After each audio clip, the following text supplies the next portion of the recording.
especially excited to begin with our keynote speaker, Jamiah Hargins. Jamiah is the founder of CropSwap LA, an organization that works at the intersection of urban agriculture, technology, and food access, connecting surplus produce with communities in ways that are both practical and forward-thinking. His work challenges us to think differently about how food moves through our communities, how we can use innovation not only to increase efficiency, but also to increase equity and connection. We can't think of a better way to open this symposium than by hearing from someone who is actively reimagining what food systems can look like in practice. I'm going to keep going. So, before officially handing the mic to Jamiah, we want to say thank you. Thank you to everyone who helped organize this gathering and to all of you for being here and for the work you do in your communities. We invite you to be present, to be curious, and to be generous with your knowledge and your questions. And with that, it's our pleasure to welcome Jamiah Hargins. Hey. Well, thank you so much. I think the first thing I'm going to do is say hello to the people on Zoom. In case you can't see my face, this is what I look like. Nice to see you. And I'm going to be standing on the other side, so enjoy the speech. Well, thank you and welcome. Yeah, well, thank you. Again, my name is Jamiah Hargins. Do my best to stand in the right place. I'm going to have to access this area. And be totally forgiven. We're all gleaners. We don't know the right technology in the first place. So, all right, and then we'll use to switch the screen and see their presentation, which is like should be a Google Photos album. Okay. Keep going as we go.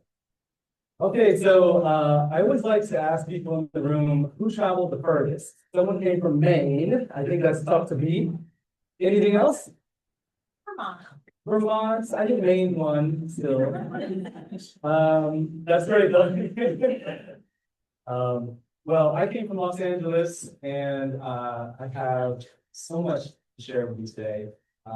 It's part story time. It's part data and analysis. Because I understand we're all kind of in the same circles. Let's start with story time. There we go. What you're seeing here in front of you is the United States' first commercial restaurant. And yeah, I'm trying to stand over here.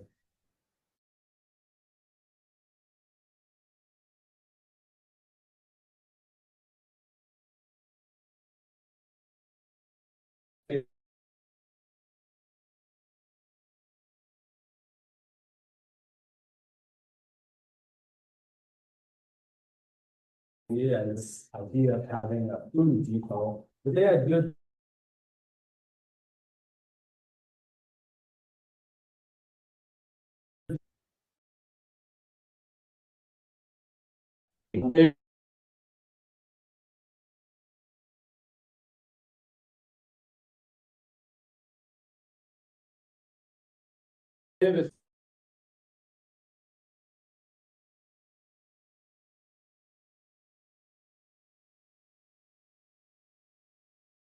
And follow the line through the turnstile. But there were some challenges with this model because it was a little too successful. And I think this is where we start seeing the problems that we have today, where there's, let me do the next slide. There's a lot of combination and combination between different corporations that ultimately led to, what you see here, which is a few companies that completely own our food system. I think that's problematic inherently. If you even think about like the theories of capitalism, but also if you think about the practicality of choice and options, and then later how to avoid abuse in the system. Next, we go next one. In fact, right now in the US, the majority of our market is controlled by a few corporations, Part of my background, I was in the finance world before getting into this, and I was also a recruiter. So I followed the capital markets, I was a trader on the markets and things like that. I understand how mergers and acquisitions happen, and usually it's decided upon the shareholders' value. It's not really decided upon what the people need or what the consumers need at the time.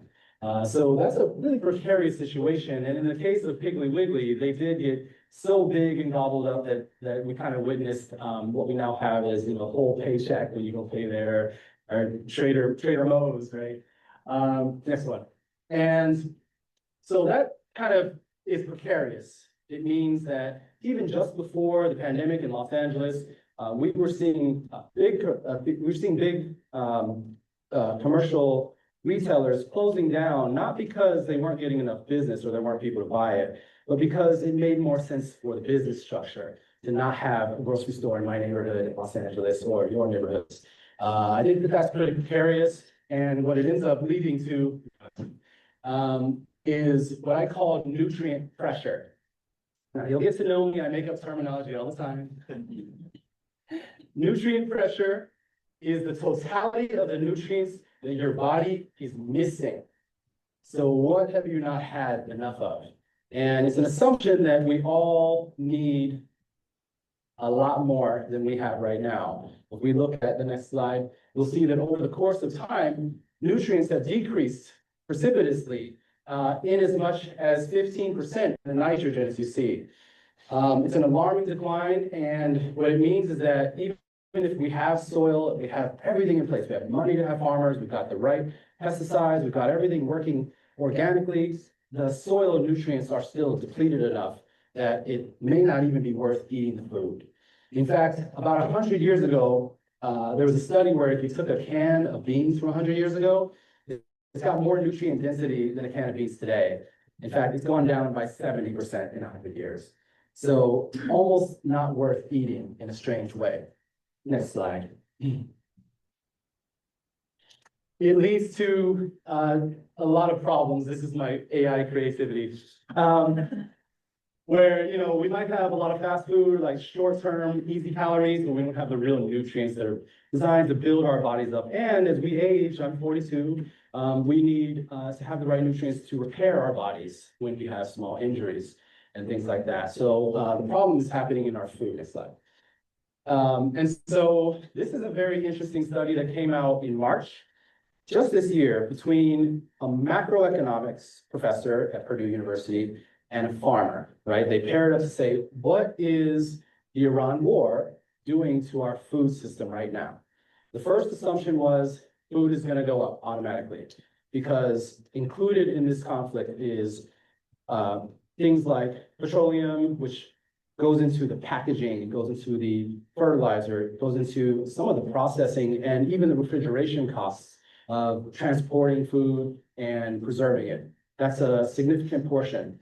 There's also sales and overhead. There's all these other elements that go into the price of food that ultimately the food price is only about 24 cents of the dollar, as you see here in the green.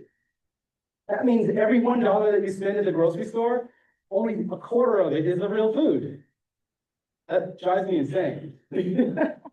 Because the other 75% is kind of unnecessary. And in the context of this conflict that we're facing right now, that means that those other 75% of it is going to go up precipitously, but the food actually isn't going up in the price immediately. It has a lag in its increase, right? Next slide. That lag, as you see on the top, this shows that the food price doesn't start to increase until the 4th month of this conflict, assuming that everything else before that increases: fuel, fertilizer, packaging, transportation, wholesale prices. And when food prices do increase, they increase for the longest period of time compared to the other aspects of that dollar. And it stops at 14 months, assuming that the conflict has stopped 14 months sooner. That tells me that there is a long, sticky process with price increases in food, and that's also shown in history between the First World War and other iterations of grocery systems. Now, I'm bringing this all up. There's good news later, but I want you to know that that food increase isn't necessarily happening. That's the current grocery system. What we're displaying here today is a parallel grocery system that is almost immune to this effect. I'll show you next. All right, so just as a summary of the data, if 24 cents of every grocery dollar is spent is the food and agriculture itself, and if nutrient density is decreased to only 30% of its original value over 100 years, then that means that 30% of 24 cents is 8 cents of nutrition per dollar. So you spend $1 at the grocery store, or you spend $100, you're actually only getting $8 of nutrition.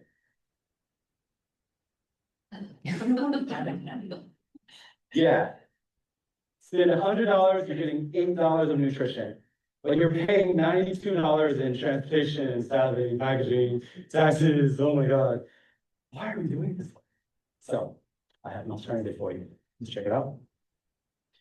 This is my daughter. My motivation, my first of two. And when I had her in 2017, I thought a little bit about how the food system was. I didn't know that data, but I was immediately desperate to do something other than spend $92 on nothing. So what I did is I went to my backyard and yeah, I started a garden, kind of, basic garden, didn't know what I was doing. But I wanted to do something, and like many of us, you just kind of jump into it and you learn along the way. The idea was simple, but it produced far more than I expected it to. These are beautiful rainbow chard that, if you eat one, you're kind of good. So when you grow this much, it compelled me to share with my neighbors. I started what we call crop swaps, and that's where the name LA crop swap LA came from. They'd come over my backyard, bring their eggs and everything like that. It was a really loving atmosphere, as you have experienced in your own communities. The artistry of giving, giving first is really beautiful.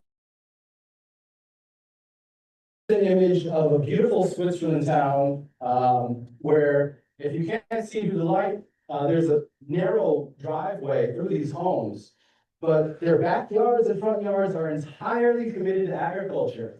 It's a beautiful scene. I kind of imagine what it smells like and what it sounds like. And these folks are able to create their own personal home exports. So if you're growing corn or whatever it is, they're intentional about having individual exports. And I bring it up that way because I did study economics, and I know that a lot of our GDP and so forth is based on export. But that's on a national level. We need to think more community level and see what we can produce ourselves. That gave me the idea of harvesting fruit, like you all. And this is partly why I was invited to speak with you today. We can cycle through these probably every 10 seconds or 13 seconds. So we started finding all this amazing fruit around Los Angeles. This is papaya, amazing, what is that one? Keep going. Yeah, so there's about 34 of these slides. But it's just amazing to see, these values. Some of these are delicate fruit, like those persimmons. Some of these are exotic, those bananas. Others that are specific, like forest strawberries, that otherwise grocery stores don't have any incentive to have. Elderberry, beautiful oranges, amazing lemons, limes. These items would otherwise be set aside or not even grown or invested in by the current grocery system. But by doing gleaning, as we say here, we're able to actually find a valuable variety of fruit and vegetables. These are, again, people's homes in Los Angeles. And what we do is we go by, collect them with pickers. We've got a team of 25 at CropSwap LA at this point. And now we've got about 700 trees and fruits and vegetables on this that are always free and available for people, for us to come and get. Thank you, stop there. Thank you. And, and so I don't know if anybody has internet there right now. Oh, right. I Yeah. think all just dropped out. Hmm. I'm texting Lisa.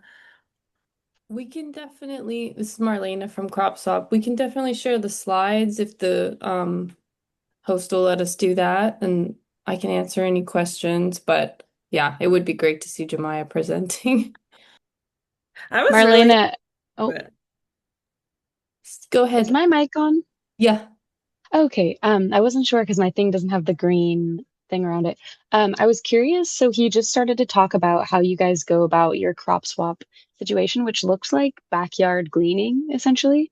And that's something that we're really trying to get going here at Second Harvest Food Bank, and I would love to hear kind of like how that started and how you were able to make those connections and get people involved.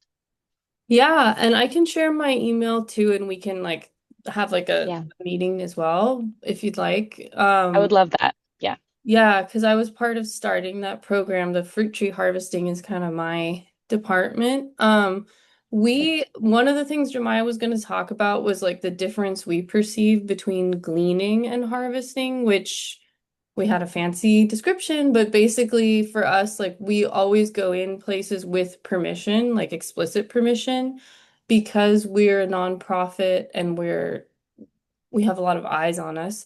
We like to make sure like we are invited there. So to me at least a lot of times I think of gleaning as sometimes you're going to like a tree that's like leaning over into a public. Oh, are they back or Haley's just It's I think me. my teammates just sharing. That's nice. Yeah, so basically we just always go somewhere where we've spoken to the either the landowner or the homeowner, some kind of representative. And so when we first started, we did door knocking and flyers and postcards and just kind of like went around the area closest to where our micro farms are. They're all urban farms, so they're in the city, and in LA at least, we have a ton of fruit trees. So we basically just canvassed different neighborhoods, and we would just, if we could see a tree in their yard, we would write like a handwritten note on the back of the postcard or flyer. And I found it helpful to say so that it didn't seem like spam, like, I see your lemon tree, you've got so much to share. Would you like to share with the community? Kind of like terminology like that. And I would say like a third of the people actually got back to us. So definitely you're gonna use a lot of time and energy. And that's like how we got started. And then word of mouth really took off, and we haven't canvassed like that. I think we've been fruit harvesting at least 4 years now, and we haven't had to canvas in a while because like once we got going, neighbors would find out, and then there's social media and etc. But in the beginning, it was literally just walking around and canvassing. And sometimes we'll do like specific social media posts if like for us, there's a ton of citrus in Los Angeles, and there was a bar chart or pie chart we had that showed like maybe 80% of what we harvest is citrus. I think Kaylee's pulling it up. Yeah, so all the like warm colors here are all citrus. So maybe that's like 70%. Um, and so sometimes we're like, we have plenty of lemons, so we'll do a specific shout out. Like we're looking for apples. We have a whole chart where we're tracking what's in season. So when it's like, grape season, then we're doing like shout outs for specific fruit we're looking for. Um,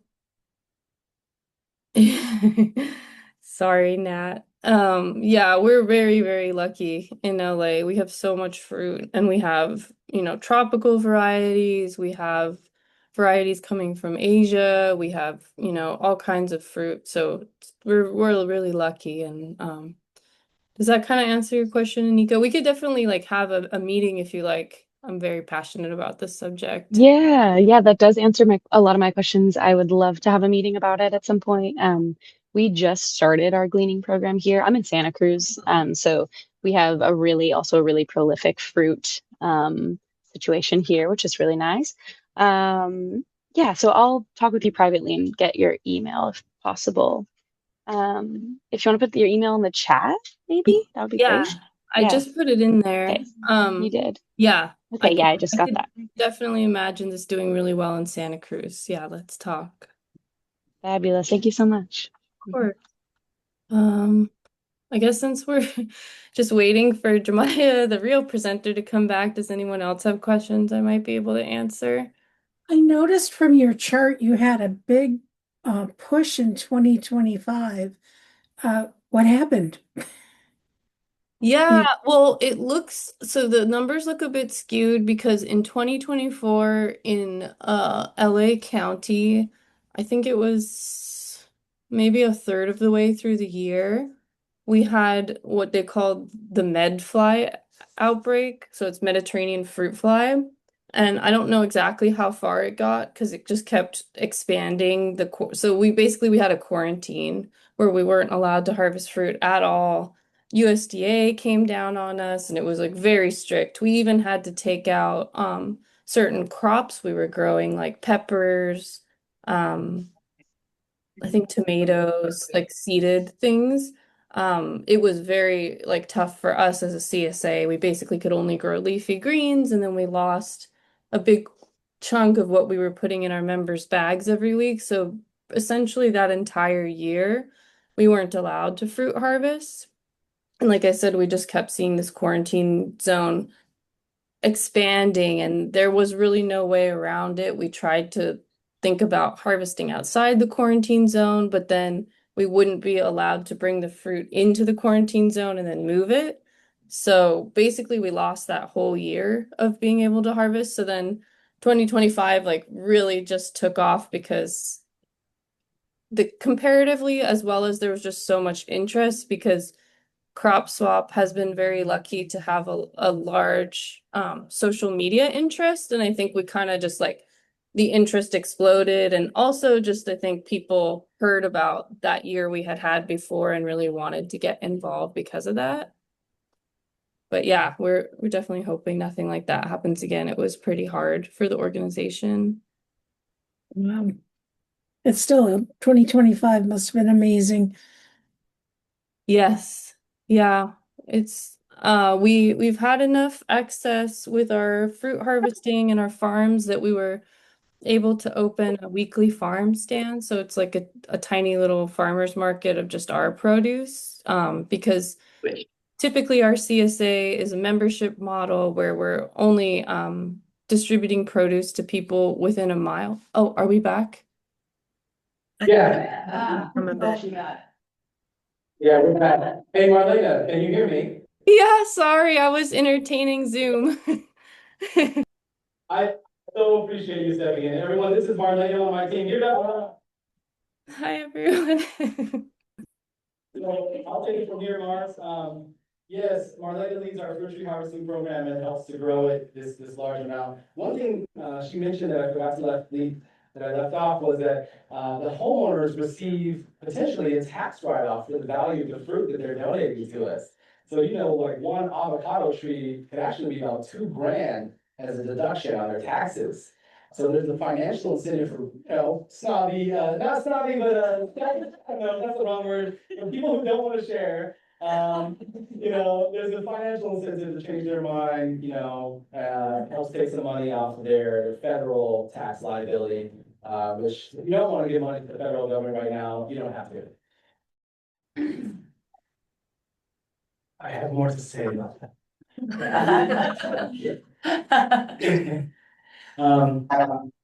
So about the membership, we should be the assumption that people want it regularly and that they must pay for it. Okay, so I just want to, so we're not giving any food away for free, right? Sometimes we have extra than we do, but in order for this to work, you have to charge people food. So what we do is a membership is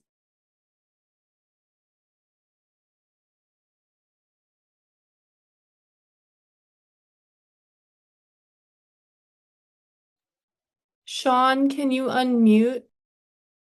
and so within 2 miles, most of those families exist.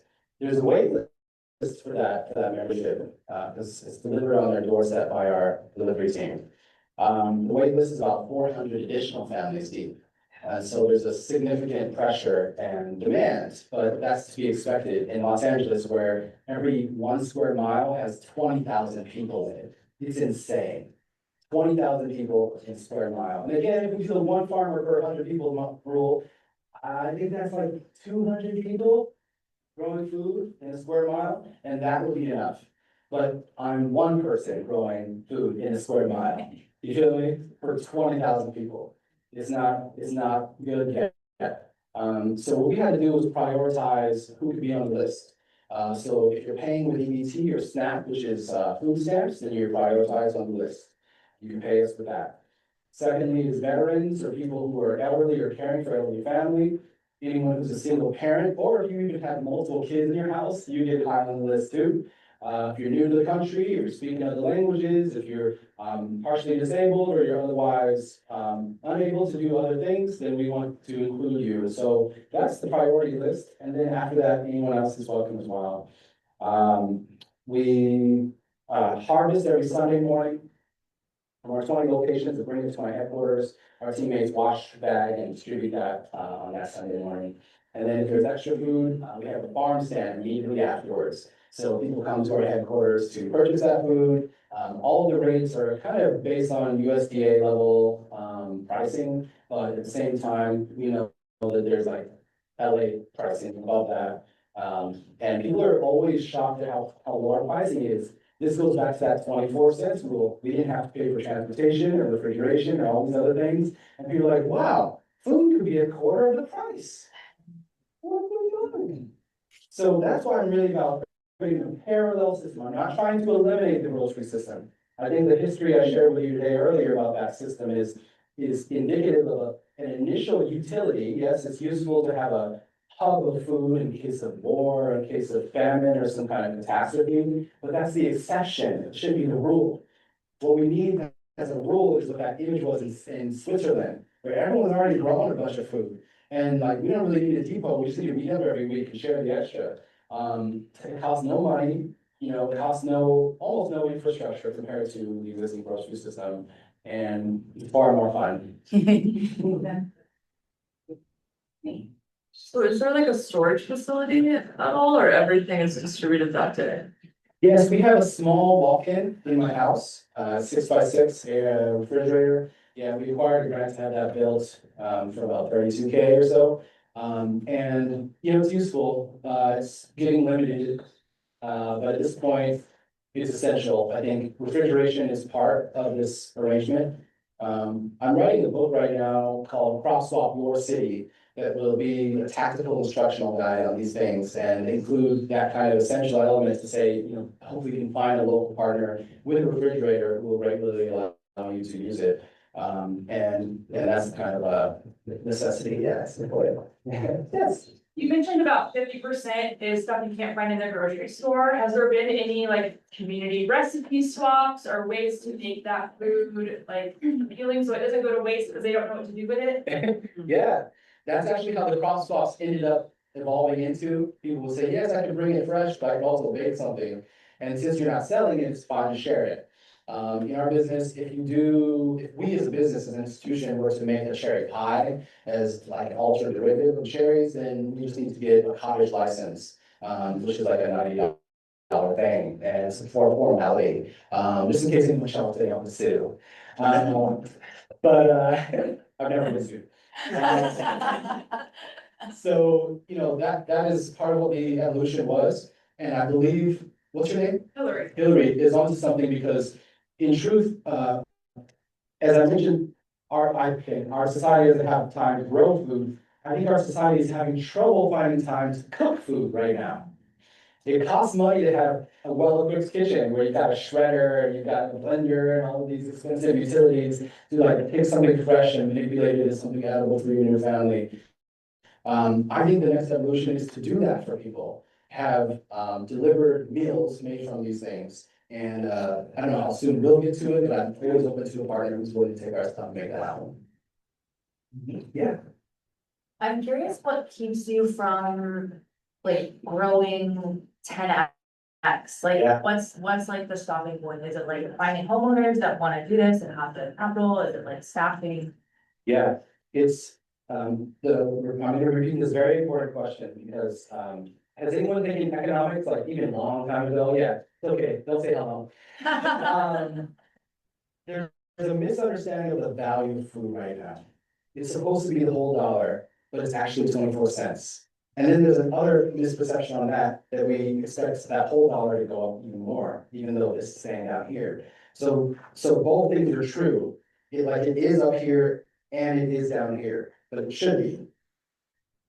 So the problem of us not being able to grow like 10x right away is that we can't sustain ourselves just on food sales.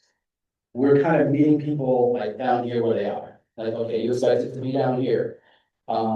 Because this food system we're creating, it was like hyper local micro farms, there's no precedence to it, where there's the unique experience of someone receiving this beautiful bag of veggies from their neighbors they actually know, and from staff who live nearby, like they see it happening on their commutes each day. You know, that's a really personal connection. It's I want to use the word sensual, because otherwise we're so antiseptic in our communities, not knowing our neighbors.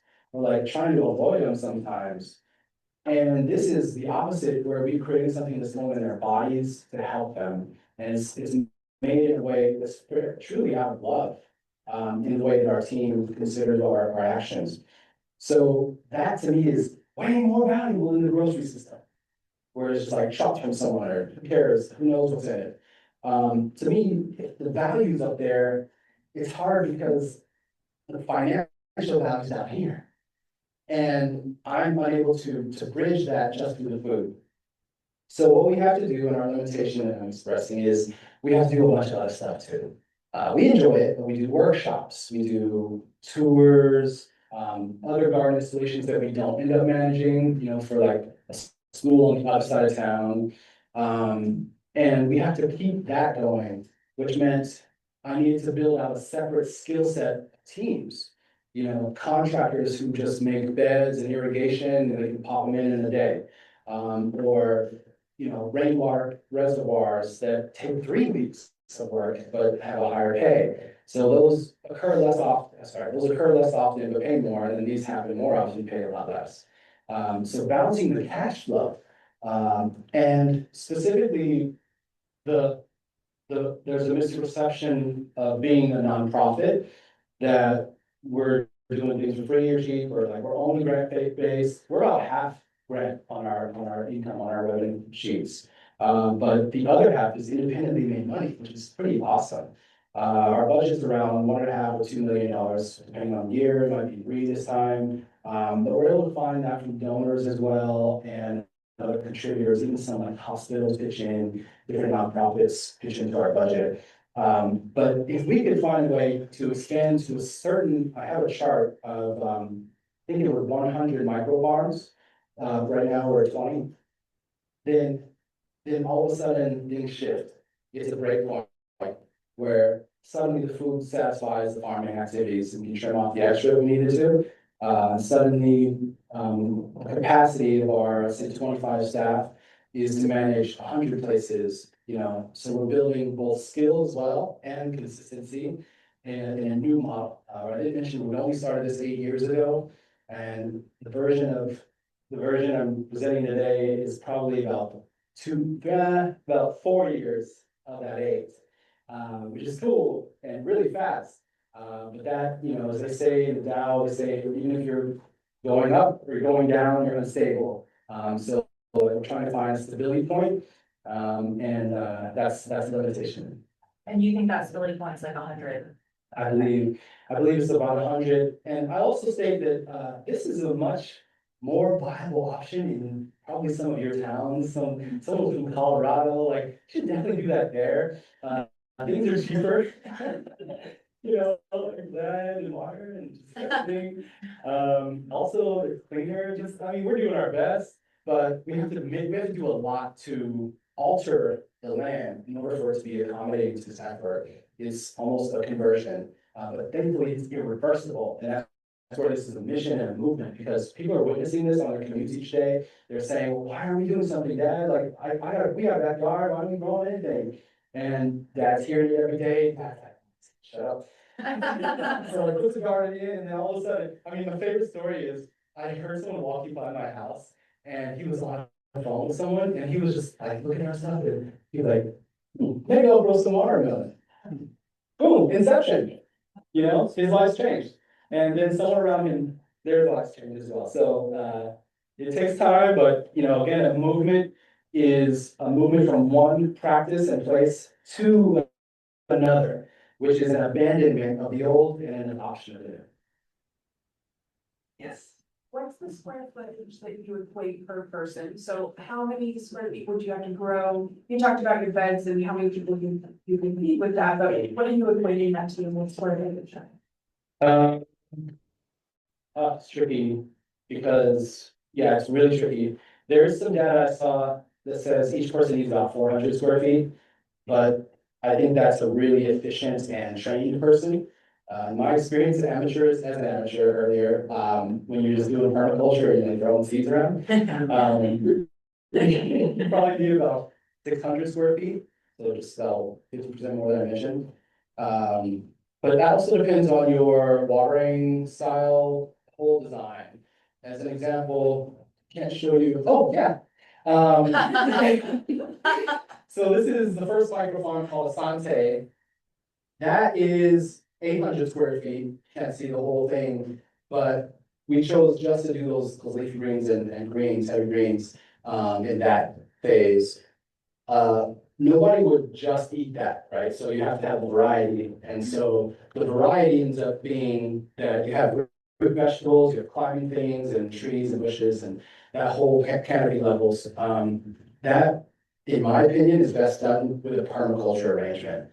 So even though I've not got any permaculture micro farms, I recommend if anyone's planning to do your own thing, just make a permaculture version where yes, you have trees next to roots and you've got bushes next to vines and everything's kind of mixed because they are more productive and also you're taking advantage of the multiple canopies the sunlight accesses. So yeah. Yeah. I don't know how much time we have left, but I'm curious about the zoning, because I think Yeah. that you were talking about how you guys sell the food that is grown.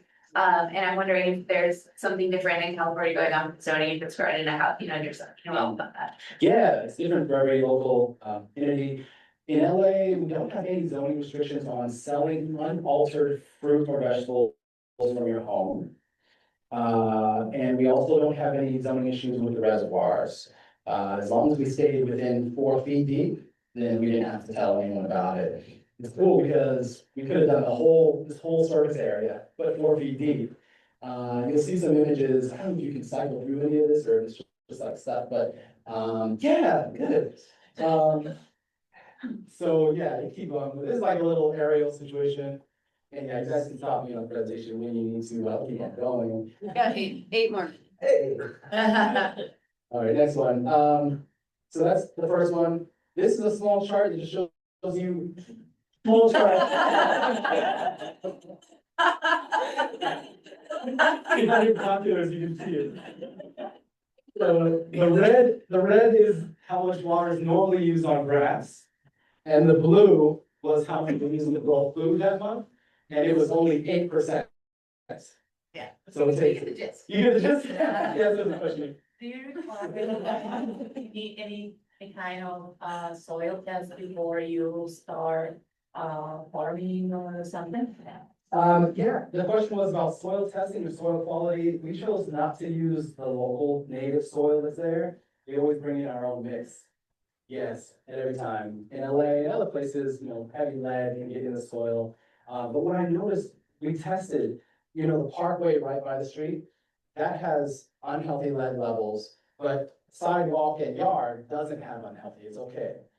So you can revive that soil if you want to, but just for the sanctity and the consistency of our output, we made our own mix each time. Do you also use like soil like blockers, just in case kind of thing? Yeah. Yes. From the ground as you're building up? Yes, everything we grow is elevated anyway, so it's very unlikely, most plants' root zones are only about 6 or 8 inches, so as long as we're higher than that, there's not much cross contamination. Things tend to go down, yeah. This is the second microfarm, LaSalle. You go, that's the before image, and then this is the after image. It's beautiful. Each of those beds has a slant underneath it, and they're recollecting under one pipe to the reservoir. I designed that. Anyway, go to the next one. Yeah, this is an example of that microfarm showing how, even in a small yard neighborhood, it can be a meaningful amount. This being the second one, I believe 5 families were getting food from this consistently. But now that we have 20 locations, we mix everything up and it's not that rigid. But yeah, next one. It's pretty cool. This is my home, the Degan Microfarm. You go to the next one. It shows some elevated raised beds that grow. All these are rainwater capturing and water recycling. It pumps up to the root areas and then it drains back down to the reservoir. So none of the leaves get wet and not a drop of water is lost except for evapotranspiration, but that can't be avoided. All of this is on timer. And this one, we'll show you a little bit of video as you walk around. There's a climbing area, passers-by on the sidewalk, and look, they don't take much. I know I always get a question, does anyone steal the food? No. People respect this so much. And they see the efforts. My staff is out there all the time, next one, kind of doing their thing. Then this is the rainwater reservoir with the waterfall. This is drinkable rainwater. It's our next iteration of CropSwap LA, where yes, we're growing food, we're also collecting rainwater and using it smart. So also, you have these fires in LA, and the firefighters show up to the area with no fire, no water. And they're like, well, what are we doing here? We have no water. They're using people's pools, but they can also use underground reservoirs with useful platforms. Next one. Yes, it's a permeable platform and triple filtered and delicious to drink. Nice. Okay. That's even smaller. Oh, there we go. Okay. Yeah, that's my house. Wow. Yeah, solar power, everything. It's a very busy place, but it's it's a good place. Next. And questions. We should prioritize questions. 4 minutes. 4 minutes. Yeah, we have a composting station at Dorsey High School. This is, of course, in the midst of our fertilizer crisis right now. We're producing 37,000 pounds of compost each year in this one high school. Yeah. Yeah, next one. Okay, we can keep on going. So, any other question? Yeah. Okay. This just shows our micro farm areas where we're around LA. So you see it's kind of local. We're going to keep it nearby. For our staff, you rotate. That's part of the strategy of keeping the costs low. Across the country, we've had a lot of invitations, but what I'm doing is I'm coaching people. So folks up in Maine who may want to start something like this, I'll advise you on some of the first steps. And what I say is the first thing is a fruit tree harvesting program. Hands down, you'll already get food. Farm stand is second, so they're already selling food and making money. And then third is to find local politicians who witness what you're doing and care about their careers and their votes and want to get behind what you're doing. Politicians are easy. They're so simple. You just tell them, you can stand next to me while I feed the people. And they'll get you some money. All right, so Michael's in charge of our farming. Next one, Gabe on the right has been there forever. And this youngster has been our longest time volunteer from age 5 to now 13. Wow, crazy, but you keep on going. These are volunteers, people who are helping us out as we grow and harvest and move things around. Lovely, I want to include people. That's an example of 1 bag of food each week people will get. It's enough. Yeah. And our truck, it's good. Happy people. And yeah, sales and keep on rolling until someone has a question. Doing the organic thing. Yes, though. I do actually, do you guys? Oh, wait. Alright. Do you sales to like restaurants and chefs and stuff, or is it mostly like to families? Yeah. Restaurants are tricky. They need the same thing each time. And their menu's printed. So we try not to. I think I want that just because I think it's available, but also the volume is erratic. It's difficult as a farmer to plan anything shorter than 3 months. Yeah. This chart shows you a study done by UCLA that compared our model to other farming models. You can't read, but the top one is conventional agriculture at a big scale out there. The middle one is urban agriculture, which just meant community gardens. And then the original one is lawns, obviously. What we compared to the study was water use, which we were top on, because water recycling and rainwater capturing.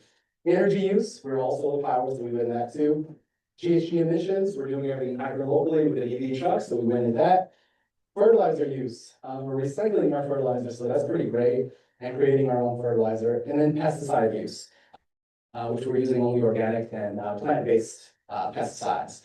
So just to show that our models, once it grows to a larger amount, it will win in every category, including volume.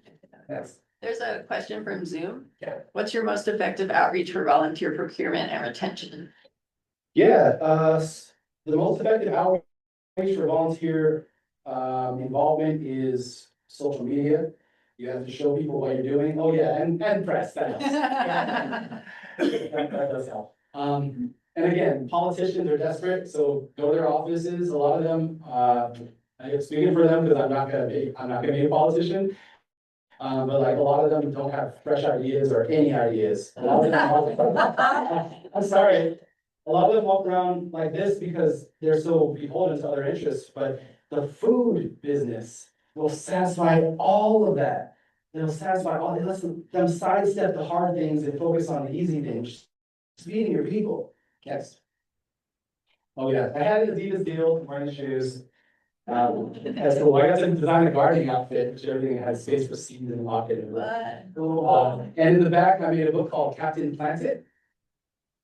He's a superhero character. And it was a mural of me briefly, which was really unusual. Here's our team. These folks are the ones who really make things happen. I put up in here 20 managed locations, 20 full-time staff, 25. 5 tons of food grown in 2025, that's crazy. And almost 6 tons of fruit that we harvested last year. That's crazy. Yeah, so we do workshops and keep cycling this. I allow people to learn about the irrigation, and if they come a few times, they earn a certificate as an urban home grower. If you're that kind of like accomplished-minded person, then I'll give you a sheet of paper.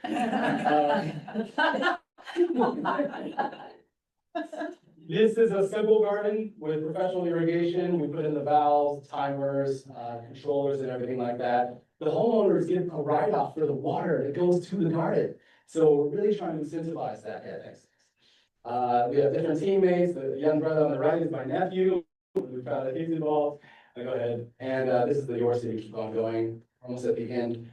Just ways to get involved are becoming a recurring donor, which you can do if you guys want to do that. I know you already got your own things going on, but if you want to pitch money this way, or even if you want to transfer stock to us, we open an endowment for ourselves. So there's another trick and trade to it, right? Some donors consider themselves investors, and they have stock that's appreciated over dozens of years that maybe they had given to them from an old family member. Once they sell the stock, they're going to have to pay half of that to the U.S. federal government, and it's just not. Sometimes they don't want to do that. So they can transfer the entire value over to our endowment. We'll sell it and use that money in its entirety, and nothing went to the feds. Any questions? Yes. We just have time for the one. Okay. Sorry to be locked. I was actually just wondering, do you have built-in cleaning systems to this whole model? Okay. I mean, like, inevitably, there's product that Yes. might not get used, Yes. or how do you manage the excess? Yes. Like procedures and methodology and. Volunteer systems that come in, or how do, like, I'm imagining a garden, produces and your kale isn't as good. Is there like animals or composting or other organizations that you donate food to? Okay, each of those we face a little bit differently, so we have specific jobs for volunteers due to insurance. I don't want to be sued for something I can't avoid. And a lot of times, one thing we look at is the volunteer doing the same work as a paid person? And if so, you're vulnerable to liability. So they need to be doing something that no one paid is doing. That kind of activity we allow is like Sunday morning harvesting and washing. So simple, hands-on, no training needed, and can't sue me. And then The employees, they can do the fruit tree harvesting, so there's a specific methodology, manual we have about, how you do a fruit tree harvesting. With the long poles, you don't swing around and break a window, you have goggles on so you don't pick something and get it in your eye, like these kind of tactical methods are in place. As well as the volume that we choose each time, so we'll know how many bags we got a bag that week, and so we're not gonna take the whole orange tree, we're just gonna take what we need. And of course, leave some for the homeowners so they can reach it. You mentioned pests. So we do obviously small pests, we use like neem and BT and things like that. But big pests, if you haven't done this already, use urine. Let's talk about pee. So predator pee. PredatorPee.com is the website I use. Depending on your predator, there's a different pee. And that's a safe, hands-off, non-violent deterrent to these raccoons, rats, mice, squirrels, possums. You want to go with cats, coyote, I don't know what else you have in Maine, I don't know what else. In Maine, deer, oh my God, you need a cage for that, right? Anyway. But you can use, I think, like wolf urine for these things. And what we do is each microfarm, we put up a perimeter, we put up a predator pee perimeter. And and they stay away, stay away. So that was the last question we have time for. I will have the table in the back, and I appreciate your support. Thank you for having me.